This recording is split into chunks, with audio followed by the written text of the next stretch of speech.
ଯେମିତି ଆକବରଙ୍କ ରାଜତ୍ୱ କାଳରେ ସେ ଦିନ ଇଲାହି ବୋଲି ବାହାର କରିଥିଲେ। ସେଥିରେ ମୁସଲିମ ହିନ୍ଦୁ ଶିଖ ଇସାଇ ସମସ୍ତଙ୍କୁ ନେଇକି ସର୍ବଧର୍ମ ସମ୍ମିଳନୀ ଯେମିତି ଆମର ହୁଏ, ସେହିପରି ଏହା ବି ଇଫତାର ପାର୍ଟିର ବି ମୂଳ ଉଦ୍ଦେଶ୍ୟ ହେଉଛି ଜାତି ଧର୍ମ ନିର୍ବିଶେଷରେ ଆମେ ସବୁ ଭାରତୀୟ, ଆମେ ମୁସଲମାନ ନୁହଁ କି ହିନ୍ଦୁ ନୁହଁ କି ଖ୍ରୀଷ୍ଟିଆନ ନୁହଁ, ଆମେ ସମସ୍ତେ ଗୋଟିଏ ଜାଗାରେ ଆମେ ରୋଜା ରଖିକି ରୋଜାର ଇଫତାର ଆମେ କରିପାରିବା।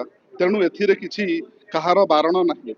ଏଥିରୁ ଆଉ ସେକେଣ୍ଡ ମେସେଜ ଯାଉଛି ଆମେ ସମସ୍ତେ ମିଶିକି ରହିଲେ ଆମ ସମସ୍ତଙ୍କ ରକ୍ତ ଏକ, ଆମେ ସମସ୍ତେ ଭାରତ ମାତା ପାଇଁ କାମ କରୁଛୁ।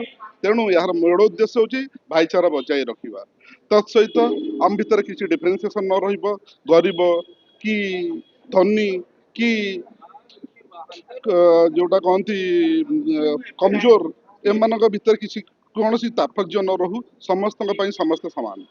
ଏହା ହଉଛି ମୂଳ ଉଦ୍ଦେଶ୍ୟ। ତାପରେ ରମଜାନର ସେକେଣ୍ଡ ଉଦ୍ଦେଶ୍ୟ ହଉଛି ଯୋଉ ଆମେ ଜାକାତ ବୋଲି ଦଉ, ଟୋଟାଲ ଆପଣଙ୍କ ସେଭିଂର 2.5% ଆପଣଙ୍କୁ ଜାକାତ ଦେବାକୁ ପଡିବ ଆମ ଧର୍ମର କୁରାନର ବାଣୀ ଅନୁସାରେ।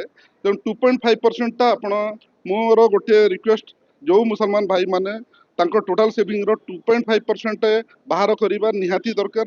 ସେ 2.5%କୁ ସେମାନେ ତାଙ୍କ ପଡୋଶୀରେ, ନିଜସ୍ୱ ଲୋକଙ୍କ ପ୍ରତ୍ୟରେ, ନିଜ ପଡୋଶୀରେ ସେଇ ହିନ୍ଦୁ ମୁସଲମାନ ନ ଦେଖିକି ସମସ୍ତଙ୍କର ପୋର ଆଣ୍ଡ ମେରିଟିୟସ୍ ପିଲାମାନେ ତାଙ୍କ ଘରେ ଯଦି କିଏ ତାଙ୍କ ପଡୋଶୀରେ ହଉ, ତାଙ୍କ ପରିବାରରେ ହଉ, ପଢିବାରେ ବଞ୍ଚିତ ହଉଛନ୍ତି, ସେମାନେ ସେ ପଇସାକୁ ସେଠି ଦିଅନ୍ତୁ। ଏବଂ ସେଥିରେ କ'ଣ ହବ, ଦେଶର ଶିକ୍ଷାର ବି ପ୍ରସାର ହେବ, ଦେନ୍ ଜାତି ବି ଉନ୍ନତି ହେବ, ଦେଶ ବି ଉନ୍ନତି ହେବ। ଦେନ୍ ତା ସହିତ ଯୋଉମାନଙ୍କ ଖାଇବାର ଅସୁବିଧା ହଉଛି, ଯୋଉ ମୌଳିକ ଅଧିକାରରୁ ଯୋଉମାନେ ସବୁ ବଞ୍ଚିତ ହଉଛନ୍ତି, ଖାଦ୍ୟ ବସ୍ତ୍ର ବାସଗୃହ ଯୋଉଟା ଆମର ମୌଳିକ ଅଧିକାର, ସେ ମୌଳିକ ଅଧିକାର ଉପରେ ଏ 2.5%କୁ ସେମାନେ ୟୁଜ୍ କରିଲେ, ତେଣୁ ନିଶ୍ଚିତ ରୂପେ ଗରିବୀ ବି ଦୂର ହବ, ଶିକ୍ଷାର ବି ପ୍ରଚାର ପ୍ରସାର ହବ ଏବଂ ଦେଶ ଆଗକୁ ଯିବ।